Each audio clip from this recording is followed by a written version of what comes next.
historia que aparece en el libro de 1 Samuel. Vamos a abrir nuestras Biblias en 1 Samuel capítulo 15. 1 Samuel capítulo 15.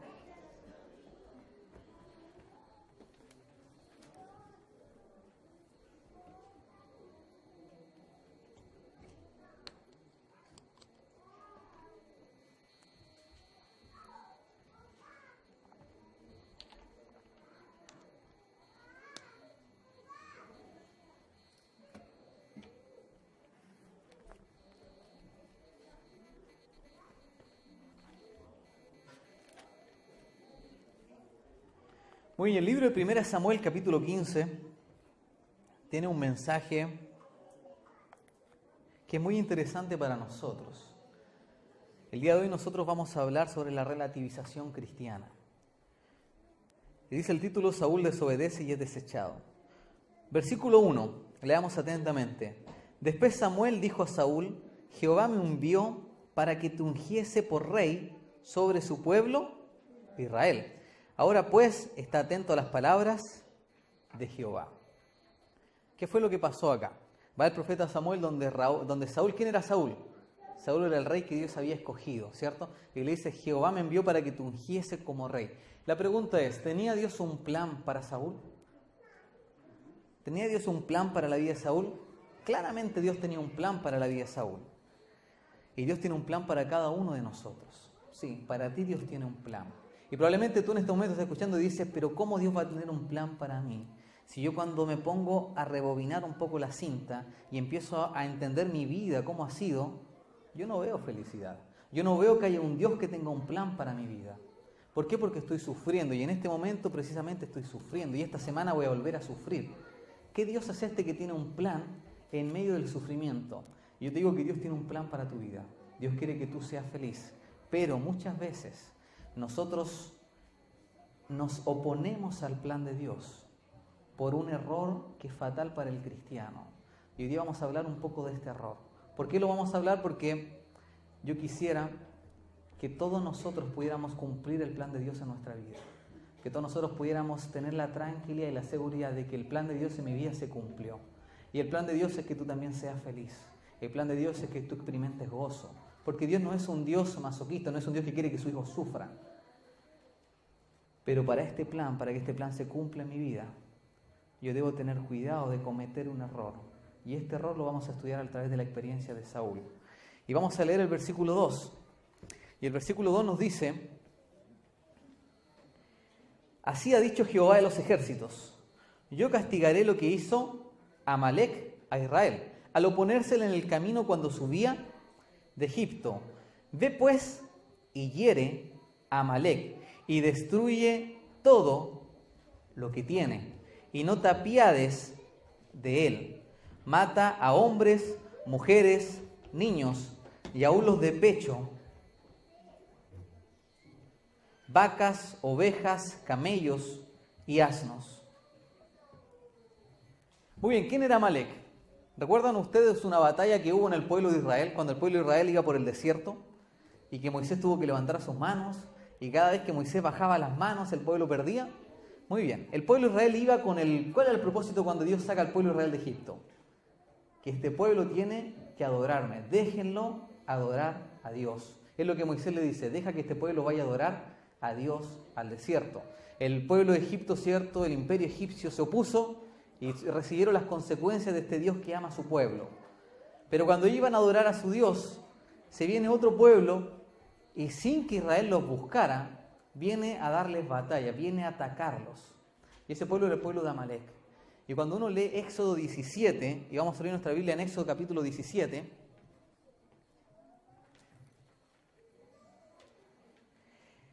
Éxodo capítulo 17, del versículo 8 en adelante aparece esta historia de la guerra con Amalec.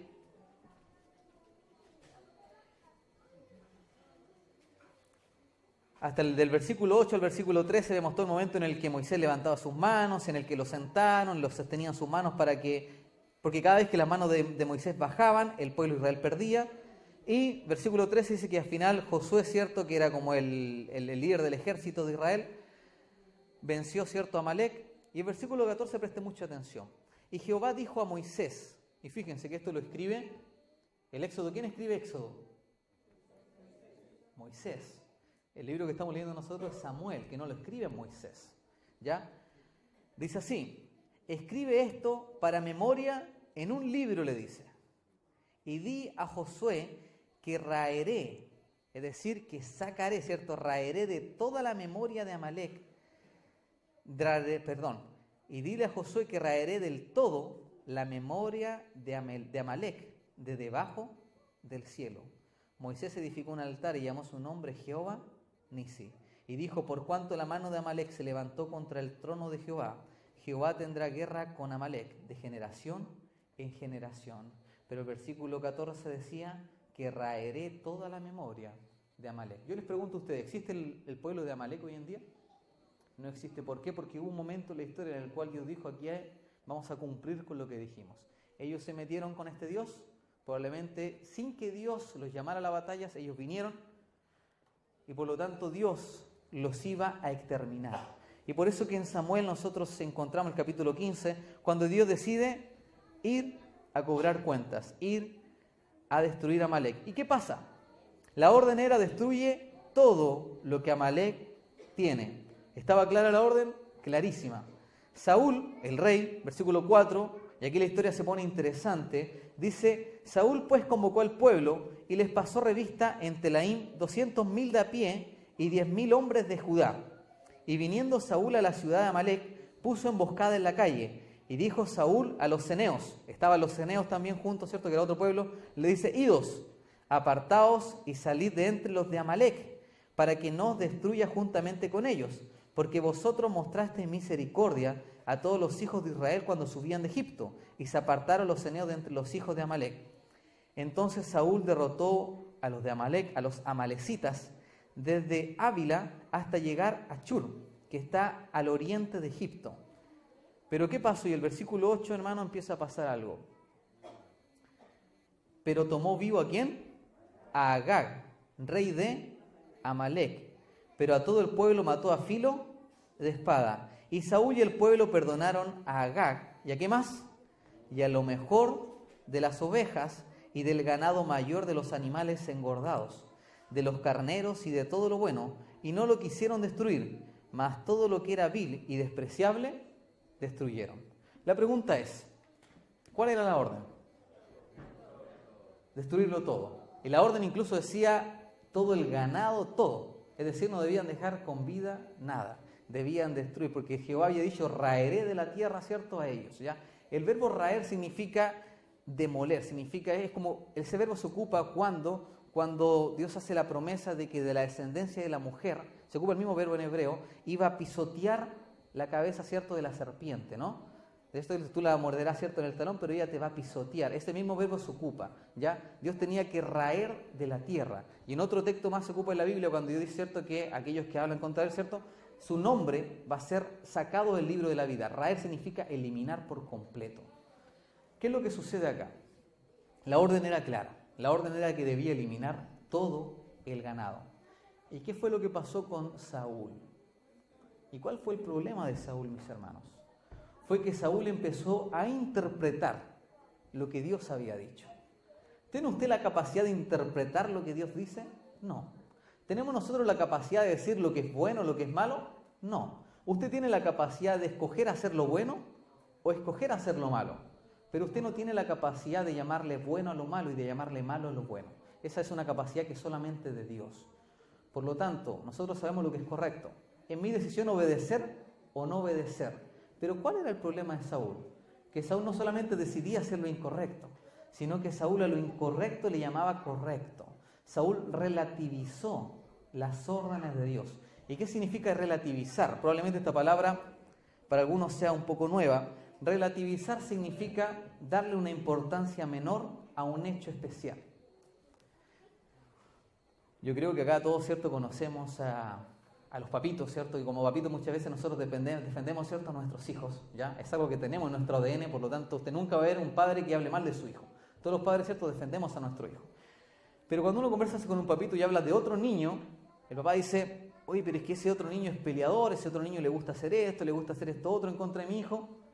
Pero si su hijo hace exactamente lo mismo, uno le baja el nivel, ¿no? Ya, ese bajar del nivel, era un ejemplo solamente, no vamos a hablar de eso, ese bajar del nivel es relativizar.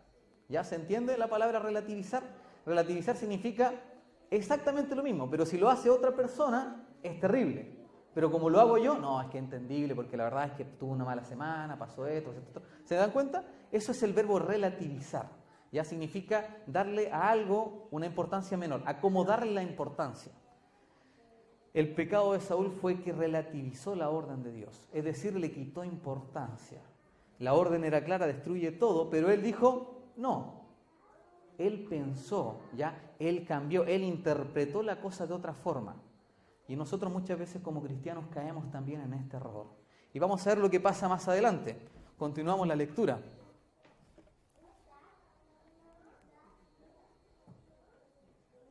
Versículo 10. Y vino palabra de Jehová, ¿a quién? A Samuel, el profeta, diciendo, me pesa haber puesto por rey a Saúl, porque se ha vuelto en pos de mí y no ha cumplido mis palabras. Y se apesadumbró Samuel y clamó a Jehová toda aquella noche. Madrugó luego Samuel para ir a encontrar a Saúl por la mañana, y fue dado aviso a Samuel diciendo, Saúl ha venido a Carmel. Y aquí se levantó un monumento y dio la vuelta y pasó adelante y descendió a Gilgal. Vino pues Samuel a Saúl y Saúl le dijo, bendito seas tú de Jehová, yo he cumplido la palabra de Jehová. Fíjense lo que le dice Saúl, yo he cumplido la palabra de Jehová. Samuel entonces le dice, pues, ¿qué balido de ovejas y bramido de vacas es este que oigo con mis oídos? ¿Qué es ese sonido que estoy escuchando? Y se escuchaba, ¿cierto?, a las ovejas, se escuchaba a las vaquitas. Y viene la respuesta, y esta respuesta es impresionante. Versículo 15. Y Saúl respondió, desde Amalec los he traído, porque el pueblo perdonó lo mejor de las ovejas y de las vacas para sacrificarlas a Jehová tu Dios, pero lo demás lo destruimos. ¡Wow! El hombre era inteligente. Cuando vio cierto Amalek y vio que habían vacas bonitas, dijo, esto lo vamos a llevar para ofrecérselas en holocausto a Jehová. Había una intención humanamente correcta, Y el problema cuando nosotros relativizamos las órdenes de Dios es que humanamente es cuerdo lo que estamos diciendo. ¿O no es cuerdo? Es cuerdo. Por ejemplo, usted no tiene dinero, usted necesita dinero, ¿cierto? Usted necesita dinero, ¿ya? Y su trabajador le dice, ok, mira, si tú vienes a trabajar este sábado, yo te voy a pagar el doble de lo que tú necesitas, ¿ya? Pero usted sabe que Dios dice, quita tu pie del sábado de hacer tu voluntad, porque el sábado no es tuyo, el sábado me pertenece a mí. Pero ¿qué hace el ser humano? Lo relativiza. ¿Y cómo lo relativiza? Lo necesito. Voy a dar un doble diezmo. No, mi hermano. Esto no se trata de qué es lo que vas a hacer con eso. Esto se trata de obediencia. ¿Por qué Dios me tiene que entender a mí? ¿Se han hecho alguna vez esa pregunta? ¿Por qué Dios me tiene que entender a mí? ¿Quién soy yo para que este Dios creador del universo me tenga que entender a mí? En la medida en que nosotros relativizamos los asuntos de Dios, nosotros demostramos qué grandeza es el Dios en el cual yo creo. Y yo le pregunto algo a usted, ¿el Dios que usted tiene se equivoca? ¿El Dios en el cual usted cree es un Dios que se equivoca? ¿Es un Dios que dice cosas sin sentido? Por lo tanto, cuando Dios dice, quita tu pie de hacer tu voluntad en mi día santo, en mi día sábado, ¿es un Dios que se equivocó? ¿Se equivocó Dios? Pero hermano, pero si necesito el dinero, necesito trabajar ese día, ¿por qué? Porque me van a ofrecer más y yo necesito ese dinero. Claro, pastor, para usted es fácil. Yo tengo que pagar mi casa, yo tengo que pagar esto, yo tengo que pagar esto otro. Y humanamente yo lo podría hasta entender. Porque humanamente uno podría entender hasta Saúl. Y uno dice, pero espérate, si lo que hizo Saúl tampoco es tan malo. Pero eso, mis hermanos, es relativizar. Eso es colocar la opinión humana por sobre el escrito está. La historia continúa.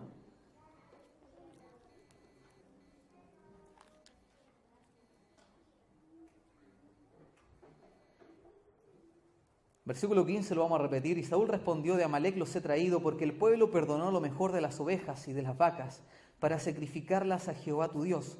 Pero lo demás lo destruimos. Entonces dijo Samuel a Saúl: déjame declararte lo que Jehová me ha dicho esta noche. Y él le respondió: di. Y dijo Samuel: aunque eras pequeño en tus propios ojos, ¿no has sido hecho jefe de las tribus de Israel? ¿Y Jehová te ha ungido por rey sobre Israel? Y Jehová te envió en misión y dijo: ve, destruye a los pecadores de Amalec y hazles guerra hasta que los acabes. ¿Por qué pues no has oído la voz de Jehová, sino que, vuelto al botín, has hecho lo malo ante los ojos de Jehová? Y Saúl se defiende y dice: antes bien he obedecido la voz de Jehová, y fui a la misión que Jehová me envió, y he traído a Agag, rey de Amalec, y he destruido a los amalecitas. Mas el pueblo tomó del botín ovejas y vacas, las primicias del anatema, para ofrecer sacrificios a Jehová tu Dios en Gilgal. Y Samuel dijo: ¿se complace Jehová tanto en los holocaustos y víctimas, como en que se obedezca a las palabras de Jehová? Ciertamente el obedecer es mejor que los sacrificios, y el prestar atención que la grosura de los carneros. Versículo 23, preste mucha atención. Porque como pecado de adivinación, que es un pecado terrible a la luz de la Biblia, es la rebelión. Y como ídolos e idolatría, la obstinación. Por cuanto tú desechaste la palabra de Jehová, Él también te ha desechado, para que no seas rey. En el capítulo que viene a continuación, el capítulo 16, después el capítulo 17, nosotros encontramos que Samuel va y unge a David. Es decir, Jehová tuvo un límite. El Señor tuvo un límite, lo perdonó, y antes de eso, si usted lee en el capítulo 14, el capítulo 13, se dan cuenta que cada vez que Dios le daba algo a Saúl, Saúl lo relativizaba. ¿Tenía Dios un plan para Saúl? Claramente Dios tenía un plan para Saúl. Dios quería que Saúl fuera el rey de Israel. La pregunta es: ¿tiene un Dios plan para mi vida? ¿Tiene un Dios un plan para su vida? Y aquí es donde nosotros nos tenemos que preguntar, y puede que no sea el caso para todos, por eso que no es bueno generalizar. ¿Por qué no se está cumpliendo el plan de Dios para mi vida? ¿Porque Dios está esperando un momento especial? Puede ser, pero también puede ser porque mi relativización de la voluntad de Dios es un obstáculo para que Dios cumpla su voluntad en mi vida. Y la pregunta es: ¿estás relativizando los mensajes de Dios? ¿Estás haciendo que Dios tiene que entenderte a ti? Hay gente que dice: no, es que la iglesia tiene que entender lo que yo hago. Dios tiene que entender esto. ¿De qué tamaño es tu Dios? Y una vez hablé con alguien, esa persona me dijo: mira, yo necesito dinero. Por lo tanto, el único trabajo que me ofrecen es día viernes de noche y necesito el dinero. Y le digo: bueno, ¿será que Dios no sabe que usted necesita el dinero? ¿Será que Dios no conoce su situación? ¿Será que este Dios que usted la ama no la quiere ayudar? Pero para ayudarte es necesario que tú des un paso de fe. Y ese paso de fe muchas veces no lo damos. ¿Por qué no lo damos? Porque relativizamos. Y relativizamos, bajamos a Dios, yo creo que a este tamaño. Este tamaño es el Dios a veces en el cual creemos. Porque es un Dios que se equivoca. Porque si tú me dices que tú tienes que trabajar y Dios te tiene que entender, entonces digo: es un Dios que se equivoca. ¡Wow! ¿Qué Dios es este que se equivocó? Porque si este Dios puso en su palabra: si te trajeres tu pie a hacer tu voluntad en mi día santo y lo llamares delicia, entonces te bendeciré. Es un Dios que se equivocó considerablemente. ¿Ya? Es un Dios que se equivoca, es un Dios que cuando nos dice: id y traed vuestros diezmos al alfolí. Es un Dios que se equivocó, porque ¿para qué nos pide el diezmo? Se equivocó completamente.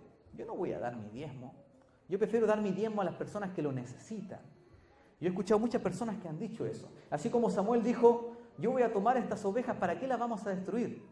Y las vamos a dar para sacrificio, que vamos a cumplir con la obra de Dios. No, mi hermano. Tú no tienes que interpretar cómo cumplir la obra de Dios. Cumple con los principios que Dios te da. Y después que cumplas con los principios, recién tú tienes la opción de decidir qué hacer con lo demás. Pero no toques lo que no te pertenece. El día sábado no te pertenece. El diezmo no te pertenece. El diezmo le pertenece a Dios. El sábado le pertenece a Dios. Si tú lo quieres tocar, es tu decisión. Pero no digas: yo lo tomo porque yo lo mando al África. yo lo mando a las misiones que están en otro lugar. No, mi hermano, no es tu decisión qué hacer con eso. Tú tienes un 90% para decidir qué hacer. Este 10% no es tu decisión. Tú tienes que devolverlo. ¿Por qué? ¿Y por qué tienes que devolver también el sábado? Porque no es tuyo. Si tú quieres, no, es que yo no quiero ir a la iglesia el sábado, yo quiero hacer esto otro, yo quiero hacer esto otro, ok, hazlo, puedes hacerlo durante los otros días. Pero el día sábado no es tuyo, el día sábado es de Dios. Y eso es lo importante, hermano, que nosotros lo entendamos. ¿Ya? ¿Por qué? Porque Dios quiere cumplir el plan que Él tiene para ti. Yo te digo, para Dios no es gracioso verte sufrir. Para Dios no es gracioso verte estresado, verte estresada. Para Dios no es eso, Dios no disfruta. Dios no es un Dios que odia a sus hijos. Dios te ama, Dios te quiere ayudar. Pero para ayudarte, Él tiene que transformar tu corazón. Y tú tienes que dejar que Él dirija tu vida. Tú tienes que dejar que Él gobierne en tu vida. Pero nunca lo vas a dejar gobernar si tú, antes de que Dios entre a tu vida, tú empiezas a interpretar. Es cierto, la iglesia dice esto, la Biblia dice esto, pero mi situación es distinta. Mi situación es distinta. ¿Por qué? Porque yo tengo que ayudar a mis hijos, yo tengo que ayudar a esto. Yo no tengo un esposo adventista, yo no tengo una esposa adventista. Por lo tanto, Dios tiene que entenderme. ¿Y ahí qué hacemos? Minimizamos al Dios que creemos que es el creador del universo, lo minimizamos a este tamaño. La forma en la cual tú obedeces a Dios demuestra el tamaño del Dios en el cual tú crees. Tú tienes que creer en Dios a pesar de la adversidad. Tú tienes que cumplir lo que Dios te dice a pesar de las mil cosas humanas que hayan. Yo digo, si tú te pones a buscar excusas humanas para no hacer la voluntad de Dios, créeme que el día de mañana no vas a estar acá. Porque razones humanas para no estar en la iglesia en este momento hay muchas. Hay muchas razones humanas. Y póngase usted a pensar, ¿qué estaría yo haciendo en este lugar si no estaría en la iglesia? Probablemente estaría haciendo muchas cosas, ¿no? Porque humanamente, la humanidad no es compatible con la religión que Dios nos pide que nosotros tengamos. La invitación que yo les hago, mis hermanos, en esta mañana es a tener cuidado con relativizar el mensaje de Dios.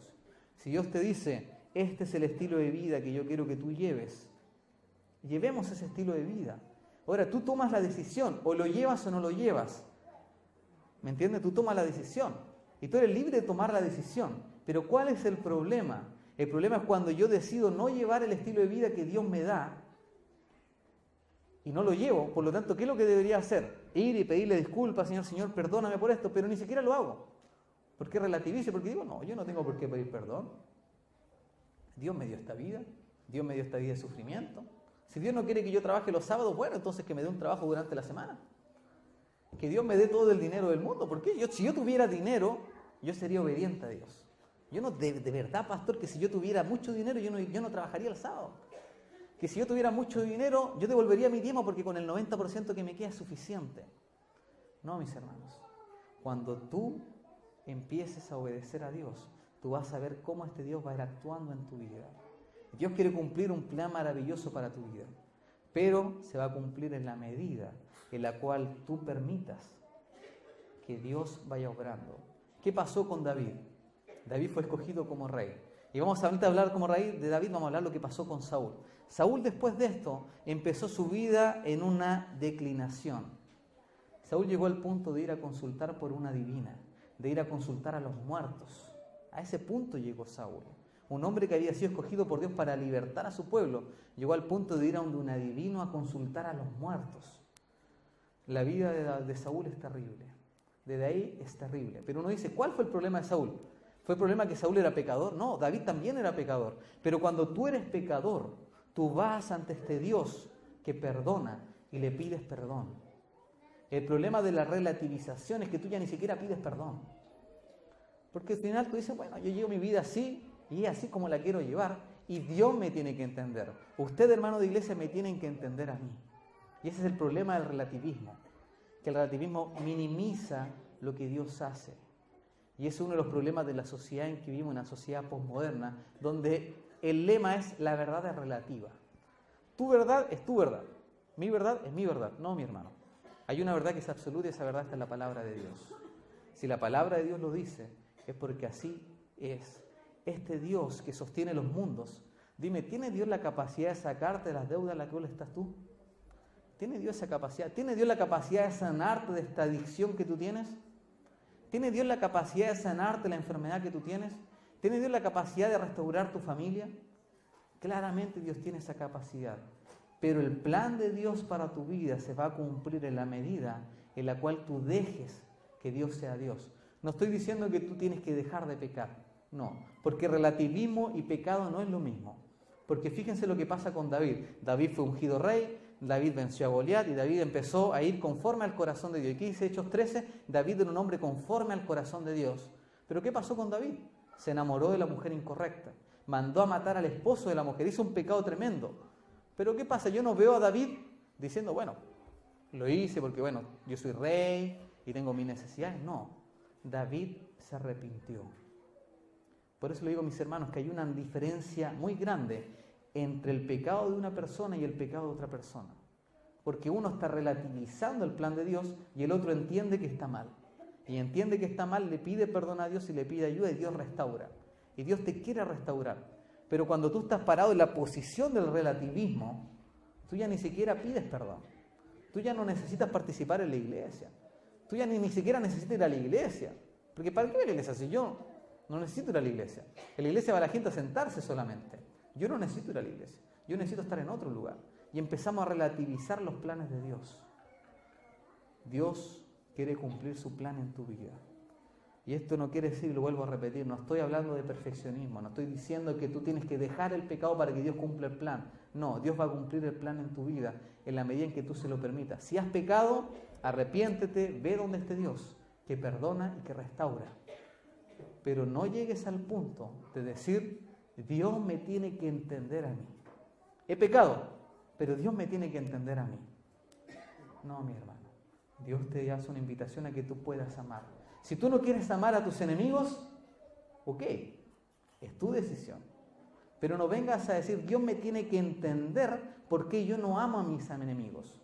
Dios no tiene que entenderte, porque la orden es clara, ama a tus enemigos. ¿Es difícil? Claro que es difícil, pero hay un Dios que puede lograrlo en ti. Pero no llegues al punto de decir no, porque si tú dices no, es que Dios se equivocó, entonces wow, Dios se equivocó, entonces o sea que cuando Dios escribe, ama a tus enemigos porque Dios se equivocó. Y es una de las cosas, hermanos, que a veces yo leo la Biblia y cuando converso a veces con personas que tienen el concepto del relativismo, digo, ¿qué Dios es este que se equivoca? Dios sabía cada lágrima que tú ibas a derramar. Dios conoce la situación en la que tú estás viviendo. Y Dios te quiere libertar, Dios te quiere ayudar, Dios te quiere salvar. Pero en la medida en la cual tú permitas que su voluntad se cumpla en su vida. Es posible que hayan personas que están en medio nuestro, que a lo mejor están cargando con un pecado. Es posible que haya personas en medio nuestro que a lo mejor no guardan el sábado como Dios los manda que se guarde. Es posible que haya personas en medio nuestro que a lo mejor no devuelven su diezmo como Dios ordena que lo devuelvan. Si tú no lo estás haciendo, yo te pido que tú vayas donde Dios y le pidas perdón. Pero no te pongas en la posición de que Dios me tiene que entender a mí. Porque esa posición es el primer paso para destruir el plan maravilloso que Dios tiene para ti. Dios quiere que tú seas feliz. Dios quiere que nosotros seamos felices. Si estamos cargando con un pecado, vamos a cargar con pecado toda la vida. Vamos a cargar con pecado toda la vida, mi hermano. Esta naturaleza pecaminosa la vamos a eliminar cuando Cristo venga. Pero eso no es razón para que Dios te entienda. Eso es razón para ir cada día a Dios y pedirle perdón a Dios. Mientras más pecas, más necesitas pedir perdón. Donde abundó el pecado, sobreabundó la gracia. El problema es cuando pecamos y no pedimos perdón, porque mi pecado es comprensible. ¿Es comprensible tu pecado? ¿Es entendible tu pecado? No, pero es que yo crecí así, es que yo crecí en un ambiente distinto, es que yo crecí en un hogar donde la violencia era la forma de educar. No, mi hermano. La relativización es llevar el plan de Dios a lo que tú quieres hacer. Dios tiene un plan para tu vida. Tú decides si lo cumples o no lo cumples. Es tu decisión. Yo quisiera hacer en este momento una oración. Quisiera hacer en este momento una oración por aquellas personas que le quieren pedir al Señor en primer lugar humildad. Porque para vencer el relativismo, para vencer la posición del relativismo, es necesaria humildad. La humildad es la única herramienta que puede destruir esa pared de relativismo. Esa pared de que no importa lo que digan, no me llega, rebota. No importa las flechas que me tiren, esto rebota. Yo sé lo que soy, yo sé cómo voy a ser y así soy. Eso solamente se vence con humildad. Yo quisiera orar por humildad en este momento. Yo quisiera orar por aquellas personas que a lo mejor no están siendo felices. Porque yo le digo, la mayor prueba de que el plan de Dios se está cumpliendo en tu vida es que todo está caminando en la dirección correcta. Esa es la mayor prueba.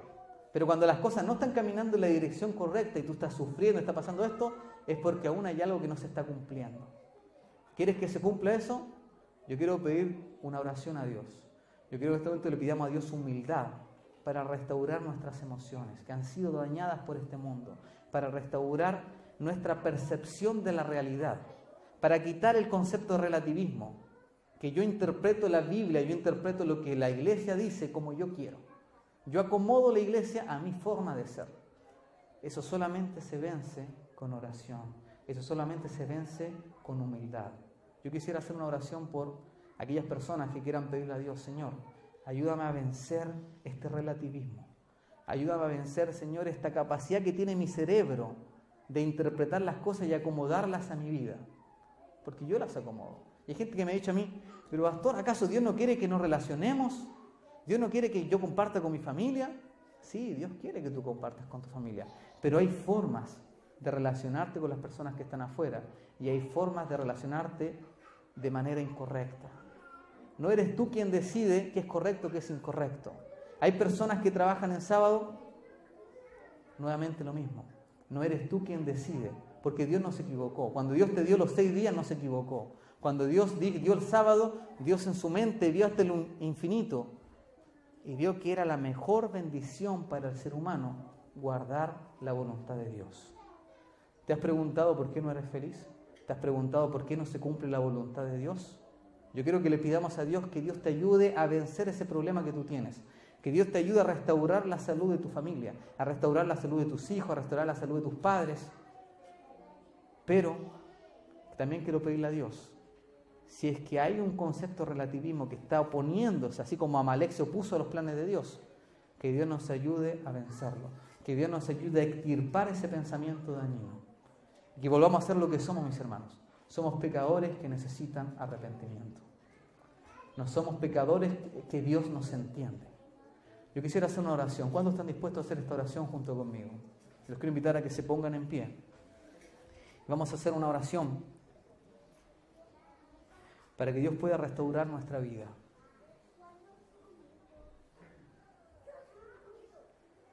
Buen Dios y Padre que estás en los cielos, santificado sea tu nombre. En este momento, Padre, se han puesto de pie hombres y mujeres, hijos tuyos, Señor. Hombres y mujeres, mi Dios, que han cargado con situaciones que son difíciles para un ser humano. Hombres y mujeres, Señor, que humanamente es comprensible lo que ellos viven. Que humanamente es comprensible, Señor, que ellos te desobedezcan. Pero queremos pedirte en este momento, Señor, que tú puedas derribar aquella pared del relativismo. Que tú puedas detener, Señor, cualquier cosa. Si hay alguien en este lugar, Padre, que está transgrediendo el 4º mandamiento, que está transgrediendo la verdad del sábado, y que usa como excusa, es que yo con este dinero puedo ayudar a la iglesia, es que yo con este dinero puedo ayudar a los pobres, es que yo con este dinero puedo dar más para el diezmo, es que yo de esta forma puedo ayudar a mi familia. Quiero pedirte, Señor, que tú derribes aquella columna de relativismo y que tú nos dé la humildad suficiente para aceptar que hemos errado y para aceptar, Señor, que necesitamos del médico de los médicos, porque la primera etapa para que un enfermo pueda ser sanado es que necesita aceptar su enfermedad. Por eso, Señor, en este momento, Padre, declaramos que somos pecadores, que necesitamos de arrepentimiento, pero que necesitamos de restauración. Probablemente hayan personas, Señor, que van a seguir pecando. Probablemente hay personas, Señor, que se van a seguir equivocando. Pero que cada día que lo hagan, tú coloca en su corazón el deseo de arrepentimiento. Que nunca lleguen al punto de decir, yo estoy bien, Dios me tiene que entender. Esta es la forma correcta, porque la forma correcta fue dada por Dios. No es nuestro poder, no está en nuestras manos decidir qué es correcto y qué es incorrecto. Nuestra única capacidad es decidir hacer lo bueno o hacer lo malo. Ayúdanos, Padre, a vencer. Ayúdanos, Padre, a ser el instrumento que tú quieres para nuestra vida. Y si hay alguien que nos ha dañado, Señor, te pedimos por aquella persona. Si hay una persona, Señor, que ha dañado a nuestra familia, si hay alguna persona que ha dañado a nuestros hijos y que nos cuesta amar, te pedimos perdón, Señor. Te pedimos perdón, Padre, porque tú nos enviaste a amar a nuestros enemigos. Y no lo estamos haciendo, Padre. Te queremos pedir que tu Espíritu Santo nos ayude a amar, que tu Espíritu Santo nos ayude a restaurar lo que haya que restaurar. Pedimos por nuestras familias, pedimos para que tu plan se pueda cumplir en ellos. Y así dejamos nuestras preocupaciones en tus manos, Señor. Ayúdanos, Padre, a ser felices. Ayúdanos, Padre, a edificar nuestra casa sobre la roca firme. Para cuando vengan los problemas, nuestra casa se mantenga firme, nuestra vida se mantenga firme y no se derrumbe como las de aquellos que edificaron sobre la arena. Bendice Dios a tu iglesia Cabra Matagüez. Lo pedimos y lo agradecemos en el poderoso nombre de Cristo Jesús. Amén.